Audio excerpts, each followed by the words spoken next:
Good evening. Welcome to Sports Weekend on I-24 News. I'm Merav Seville.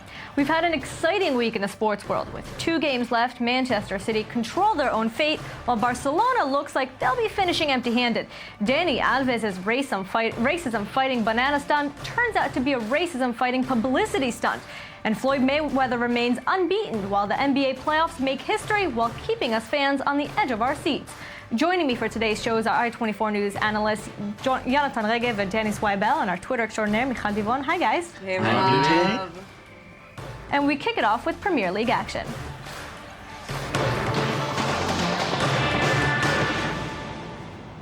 Manchester City came from behind to beat Everton 3-2 last night and take over the #1 spot at the top of the table. Jonathan, it looked impossible just a short while ago, but with 2 games left, Manchester City really control their own fate. They have 2 games left. If they'll win them, they'll be the champions. Now, first thing is, when others give you present, you have to take them. Manchester City got a giant present last week when Chelsea came into Anfield and beat Liverpool. That gave Manchester City the chance to go ahead, and they did. They played 2 games since, and they won them. The game against Everton, there were a lot of speculations. Everton may want to lose that because they don't want to help Liverpool, the City rivals, but Everton played hard. They tried to win. I'm sure some of their fans were happy that they lost, but the players in the pitch in Goodison Park, they gave everything. They took the lead, but then Manchester City is a very, very good team. So yes, the present was there. They just had to grab it, and they did. And now, what are the chances with these 2 games? Are they going to grab it and are going to take it completely? Most probably. These are 2 games they should win. We should remember 2 years ago when Manchester City won the title, the last game at home was a game that they had to win. They only did it in the 94th minute. So if I think they'll do it, yes, but it's not there yet. They'll still have to fight for it. It's not guaranteed, and we may be nervous until the end. Absolutely. And now to your flop, Barcelona may be leaving the season completely empty-handed. So we just spoke of a team that gets the present and knows how to take it. Barcelona the other way around. They played against Getafe last night at home at the Camp Nou, a game they should win. They created innumerable chances, and what happened? It only finished in a 2-2 draw. We're seeing now the Spanish Cup final. Same story. They had the chance to take it, but Real Madrid was just the team that scored. Same thing yesterday with Getafe. Barcelona had 20 different chances. They scored twice. Getafe had 2 chances. They scored twice. The game was there for Barcelona to take it. They didn't do it. That's why they're going to finish this season empty-handed. They're out of the Champions League. They lost the Spanish Cup final, and it's 99% certain that they'll not win the Spanish championship either. And what does it mean for the franchise to finish this season empty-handed? Well, again, it's obviously it's for a club like Barcelona to finish a season without a title is always disappointing. We have to remember this is the team that was the best in the world for 3 or 4, maybe even 5 years. So yes, this season is very, very disappointing. If this is just a bump along the way, a one bad season, but is it just a bump along the way? That we'll have to see next year. I think it is. Their squad is still very, very strong. Their ban suspension has been lifted off. They'll be able to make transfers within the next transfer period. So I think this is just a bump along the way.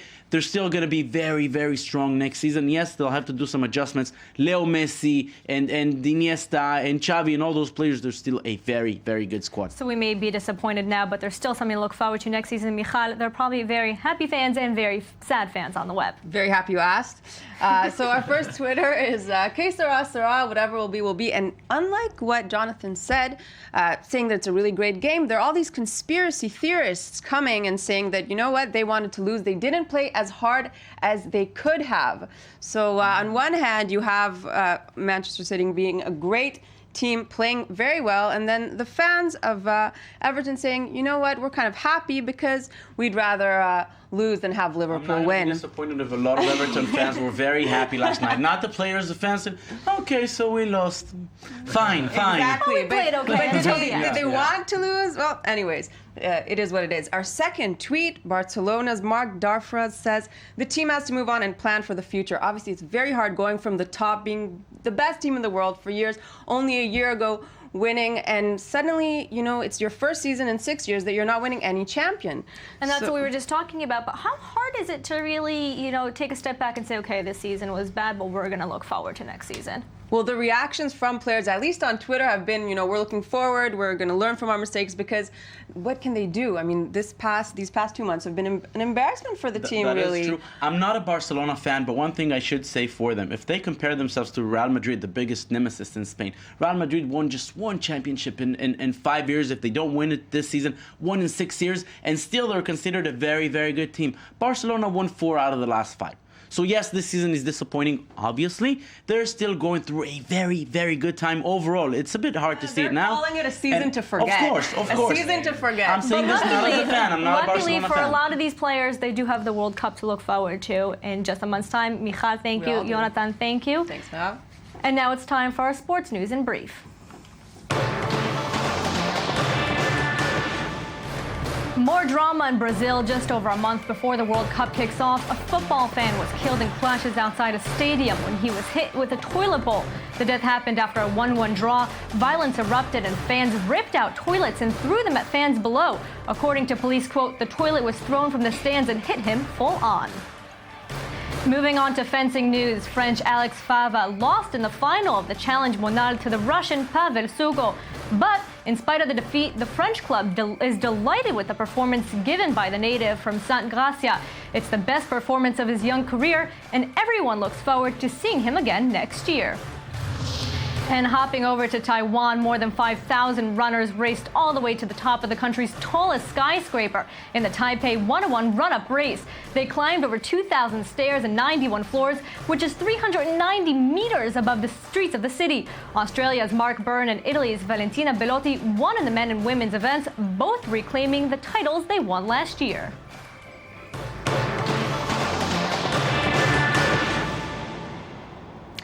Last week, we in the entire sports world praised footballer Dani Alves for picking up a banana thrown at him and eating it, and by doing so, standing up to racism. And an entire campaign took over the internet afterwards.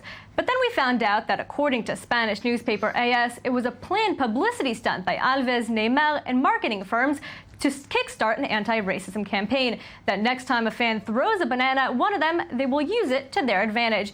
Jonathan and Danny, we're seeing it once again. Sports are being used for a much bigger thing.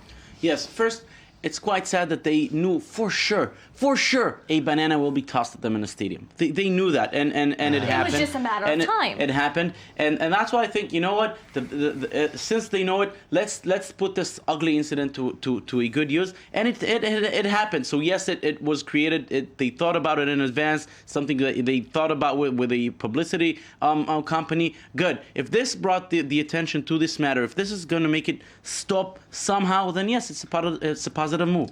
I mean, I could see this, but the thing is, like, the positive things that come from it, great. But that aside, I don't know how I feel about encouraging fans to get involved and be throwing things from the stadium. And, it's kind of cynical that people are going to use these kind of things and to make a scene, a spectacle, and kind of take away from the game. So on one hand, I like the positive. On the other hand, there's a cynicism behind stuff like this. And can this kind of kickstart fans doing these things to try and get some media attention? Saying, hey, look, they're using it to their advantage. Maybe I'll help them out the next time, and I'll yell a word I shouldn't be onto the court at an NBA game just to get a player who knows it's going to happen to react to it. See, it's giving fans some notoriety. The sky's the limit with what fans can do. People will get very creative in what they try to do to get on TV, their few moments of fame. So again, we had that last story where somebody was throwing a toilet bowl outside of a stadium. So, I'm very cautious to say, yes, this is a completely positive thing, because again, where does it end? But as of right now, you're saying you're being cautious to say that, but it worked. Yeah, it worked. It blew up the internet. It worked, and these are the kind of things that can work today, which would not have worked 10 years ago.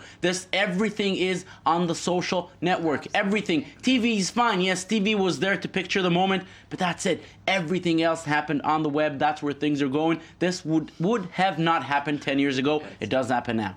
And Michal, fans and fellow athletes were extremely supportive online, like we were just talking about. Very much supportive, and like the pictures we saw, all the players from all kinds of teams worldwide are taking pictures with a banana in solidarity. There it's were wonderful. Hashtags, we are all monkeys, anything I along ate a those banana lines. after I read the story. I mean, really. Well, what are they saying? So they're saying, this is how you deal with racism. Dani Alves picks up a banana thrown at him and eats it. What a legend. So as you said, he's taking something bad that happened. I'm not sure if it was a fan, but they knew it was going to happen and use it to his advantage. So Also, like Jonathan said, this isn't, the first time this is happening, but 20 years ago, 30 years ago, apparently the first person to use this was George Paris, then a West Ham fullback.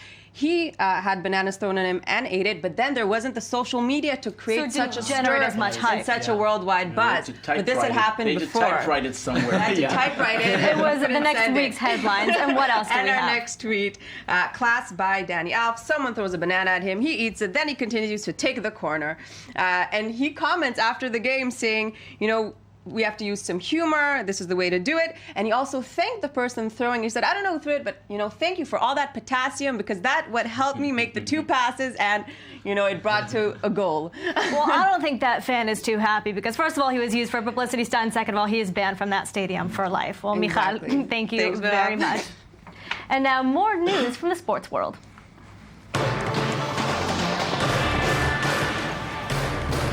Break out your fancy hats. The Kentucky Derby took over on Saturday, and California Chrome, the favorite to win, did just that and won easily. Chrome's win is seen as a victory for the little guys. Over 164,000 people watched Chrome run 1.25 miles in just 2 minutes and 3 seconds, and Art Sherman, his trainer, became the oldest trainer to ever win the Derby. Floyd Mayweather is still perfect, but it didn't come easy. Mayweather and Argentinian Marcos Maidana found themselves in a dogfight at the MGM Grand in Las Vegas in what was arguably Mayweather's toughest fight of his career. And the pound-for-pound king won in a majority decision. Mayweather landed 54% of his punches, while Maidana only 26%.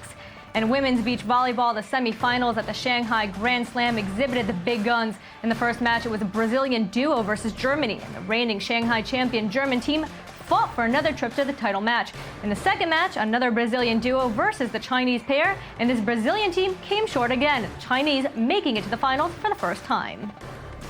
And we now continue with the extremely dramatic 2014 NBA playoffs.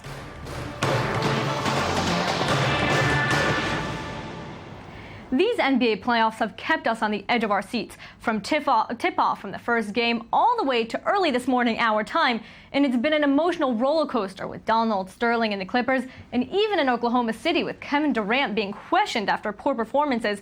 But Dani, we learned to expect the unexpected, and it just keeps on happening. Emotional roller coaster. I don't sleep anymore because there's so many. Usually there's some series you toss to the side, but all these series are almost going the distance to 7 games. All the favorites were always set up to lose. It could have been 7 out of the 8 games were all won by the upset team, the away team. And yet we Crazy. saw that last night that it didn't actually happen. If we take a look at the bracket now, Yes. we've got most of the teams we already know what's set up for the second round. That's right. Indiana ended up going on to beat the Hawks. OKC ended up going on to beat Memphis. Clippers took out Golden State finally. So the bizarro world has regulated itself a bit, and now And all the things home are. teams actually managed to settle down and win their series. Yes, they definitely settled down. They took a deep breath, and we're going to start first with OKC because that was one of the bigger deals. Because we talked about Kevin Durant all season as like really the MVP perhaps of the year. He wasn't playing so well. Disappeared a little bit in this first He round. disappeared, and there was a lot of chatter about, wow, he's not stepping up. He's choking in the playoffs, where he turned that criticism into fuel. He let the chatter originally get into his head. He turned it into fuel, and it drove him. Yesterday, 33 points, 8 rebounds, 5 for 5 behind the arc, so he was on. And Russell Westbrook as well hit his stride, getting a triple-double. So, wow, those and two this together. is after they were criticized in the media, but maybe that was the push they needed.